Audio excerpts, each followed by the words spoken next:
Students welcome back to my channel. ఈరోజు telephone conversation అనేటువంటి పద్యం యొక్క సమ్మరీని మనం తెలుగులో తెలుసుకుందాం. As the title suggest, okay, so మనం ఇక్కడ చూసినట్లయితే దీనికి ఇవ్వబడినటువంటి ఆ టైటిల్ ఏదైతే ఉందో మరి అదేం చెప్తూ ఉంది అంటే is a conversation over the telephone. ఇదేంటి అంటే ఒక సంభాషణ అనేటువంటిది ఇది ఎక్కడ జరిగింది అంటే ఒక టెలిఫోన్లో, అంటే ఒక ఫోన్లో జరిగినటువంటిది. It is between a black man seeking a room for rent and a white landlady who had advertised such an offer. Okay, so ఇది దేని గురించి అంటే మరి ఎవరి మధ్య ఈ యొక్క సంభాషణ జరిగింది అంటే ఒక నల్లజాతి చెందినటువంటి పురుషుడు అట్లాగే తెల్లజాతి చెందినటువంటి ఒక స్త్రీ అనమాట. సో ఈ యొక్క నల్లజాతి చెందినటువంటి వాడు అంటే ఈ యొక్క బ్లాక్ నీగ్రో ఎవరైతే ఉన్నారో ఆయనకి ఒక ఇల్లు కావాలి అద్దెకి. ఓకే, సో ఈ స్త్రీ ఎవరు అంటే వైట్ ల్యాండ్ లేడీ అనమాట. ఆవిడ తెల్లగా ఉన్నటువంటి తెల్లజాతి చెందినటువంటి ఆవిడకు ఒక ఇల్లు కూడా ఉందన్నమాట. సో ఆవిడతో మాట్లాడుతున్నాను. ఆవిడ ఏం చేసింది అంటే ఈ వ్యక్తికి కావాల్సినటువంటి అన్ని సదుపాయాలు కలిగినటువంటి ఇంటి గురించి ప్రకటన ఇచ్చిందనమాట న్యూస్ పేపర్లో, వార్తాపత్రికలో. Over the conversation the hypocritical nature of the landlady as a racist is brought to light. Okay, so ఈవిడను చూసినట్లయితే కనుక మరి ఇల్లుకి ఓనర్ గారు కదా, సో యజమానురాలు కాబట్టి ఆమెలో ఉన్నటువంటి ఆ జాతీయ భేదం, ఆ రంగు భేదం అనేటువంటిది ఇక్కడ చాలా బాగా చూపించింది అనమాట. అది మనకి చాలా క్లియర్గా అర్థమవుతూ ఉంది. And African man is looking for a room to rent. Okay, so ఆఫ్రికాకు చెందినటువంటి ఒక పురుషుడు అనమాట, ఇల్లు కావాలి, అద్దెకి ఒక గది కావాలి అని చెప్పి ఎదురు చూస్తున్నాడు. And he finds an advertisement in a newspaper. ఆయనకి ఒక ప్రకటన అనేటువంటిది ఒక వార్తాపత్రికలో కనిపించింది అనమాట. The ad says that there is no problem with race. Okay, so ఆ యొక్క ప్రకటనలో ఏముంది అంటే మాకు ఎలాంటి వర్ణభేదం అనేటువంటిది లేదు, రంగు భేదం అనేటువంటిది లేదు అని చెప్తూ ఉన్నారనమాట. జాతి భేదం అనేటువంటిది లేదు అని. వైట్ ఆర్ బ్లాక్, తెల్లగున్నా నల్లగున్నా సరే. As the man had better experiences with such ads earlier.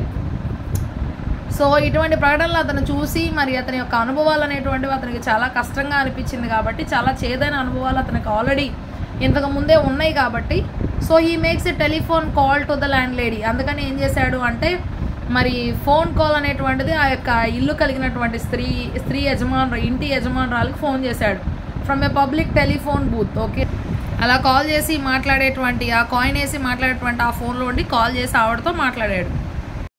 He tells the lady that he is black man. Okay, so ఆయన ఏం చెప్తూ ఉన్నాడు అంటే ఆ యొక్క స్త్రీకి నేను నల్లజాతికి చెందినటువంటి పురుషుణ్ణి. And asks if it is acceptable. నీకు ఇట్లా అయితే మీకు ఓకేనా, మీకేం బాధ లేదా? The lady hesitates for a while. కొంతసేపు ఆవిడ సిగ్గుపడింది అనమాట. షీ వాంట్స్ అంటే తను చెప్పడానికి కొంచెం కొంతమంది మొహమాటంతో చెప్పాలి అనుకున్న చెప్పకుండా ఉంటారు కదా, సో అట్లాగా చెప్పకుండా కొంతసేపు ఏదో అలా మొహమాటంగా అలా ఉందన్నమాట. She wants to know if he is completely black. ఆవిడ ఏమనుకుందంటే పూర్తిగా నల్లగా ఉంటాడా లేదా కొంచెం హాఫ్ బ్లాక్ లేదంటే సగం నల్లగా ఉంటాడా తెలుసుకుందామని చెప్పి అనుకుందనమాట. When the man says that he is not completely black, అప్పుడు అతను చెప్పాడనమాట నేను పూర్తిగా నల్లగా అయితే ఉండనండి, because his palms and soles are white.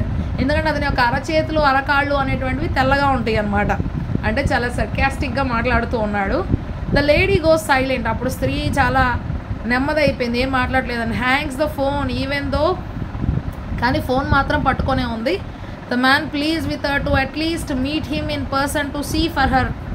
Okay, so అప్పుడు కనీసం నన్ను పర్సనల్గా కలిసి వ్యక్తిగతంగా నన్ను చూసి for herself if he is totally black. Okay, so ఒకసారి మీరు నా గురించి తెలుసుకోవాలనుకుంటున్నారు కదా, నేను పూర్తిగా నల్లగా ఉంటానా లేదా సగం నల్లగా ఉంటానా అనేది తెలుసుకోవాలనుకుంటున్నారు కదా, నన్ను వ్యక్తిగతంగా అంటే మీరు నన్ను కలవండి, నన్ను చూడండి, అప్పుడు మీరు అర్థం చేసుకోండి నేనేంటో అన్న విషయాన్ని బతులాడుతూ ఉంటాడనమాట. The poem shows how racial discrimination prevails hidden in the hearts of individuals. Okay, so ఈ యొక్క పద్యం అనేటువంటిది మనం చూసినట్లయితే మరి ఆ యొక్క జాతీయ భేదం అనేటువంటిది, ఆ జాతి భేదం, వీళ్ళు తెల్లోళ్ళు వీళ్ళు నల్లోళ్ళు అనేటువంటి తేడా ఎలా ఉంది అనేది మనకు కనిపిస్తూ ఉంది in the hearts of individuals. అది అంతా కూడా మనుషుల యొక్క హృదయాల్లో ఉంది కానీ బయటకు కనిపించినటువంటి విధంగా ఉంది. Even though there are laws against discrimination in the country. అన్ని చోట్ల కూడా చట్టాలు అనేటువంటివి ఉన్నాయి అన్నమాట. ఈ యొక్క తేడాలు అనేటువంటివి, పార్షియాలిటీ అనేటువంటిది, భేదాభిప్రాయాలు ఉండకూడదు అని చెప్పి దేశం అంతా కూడా they become ineffective if individuals do not change their mind set. అవన్నీ కూడా ఊరికే ఉండడానికైతే ఉన్నాయి కానీ దానిని ఎవరు కూడా వారి వ్యక్తిగత జీవితాల్లో వారు వాటిని ప్రకారంగా నడుచుకోకపోతే ఉపయోగం లేదనమాట. వారి యొక్క ఆలోచించే విధానం అనేటువంటిది వారు మార్చుకోవాలి. The land lady shows double standards. Okay, so ఇక్కడ స్త్రీ ఏం చేసింది అంటే ఆవిడ 2 విధాలుగా మాట్లాడుతుంది. ఆ ప్రకటనలోనేమో నల్లోలైన తెల్లోలైనా పర్వాలేదు అన్నట్టుగా ఇచ్చింది. ఇప్పుడేమో నల్లవాడు అని తెలిసిన తర్వాత ఇష్టంగా పడట్లేదు ఇవ్వడానికి ఇల్లు. Publicly she shows that she's not a racist, నాకు ఎలాంటి భేదాభిప్రాయాలు లేవు అని చెప్పింది. But privately she shows a true attitude. కానీ ఒంటరిగా ఫోన్ మాట్లాడుతూ ఉన్నప్పుడు వ్యక్తిగతంగా మాత్రం అతను ఏమాత్రం కూడా ఇష్టపడలేదు అనమాట. తన యొక్క అసలు బుద్ధి ఏంటి అనేది చూపించింది. The poem also captures the frustration of the black man. అట్లాగే పాపం ఈ నల్ల వ్యక్తి ఎవరైతే ఉన్నాడో మరి ఆయనకి కూడా వచ్చినటువంటి కోపం, ఆ ఉద్రిక్తత అనేటువంటిది యొక్క పద్యంలో మనకు కనిపిస్తూ ఉంది. Is angered by the double standards of such individuals as the land lady. Okay, so అతనికి ఎందుకు కోపం వచ్చింది అంటే కొంతమంది జనాలు మనుషులందరిలో ఒకలాగా ఉంటారు, ఒక్కళ్ళే ఉన్నప్పుడు ఇంకోలా ఉంటారు అనమాట.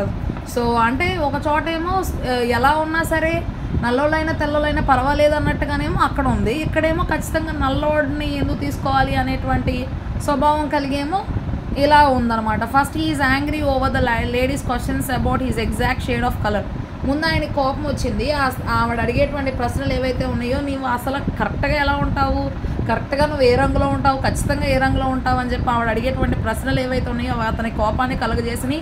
Then he becomes enraged. Okay, so తర్వాత కోపం వచ్చింది and sees red all over.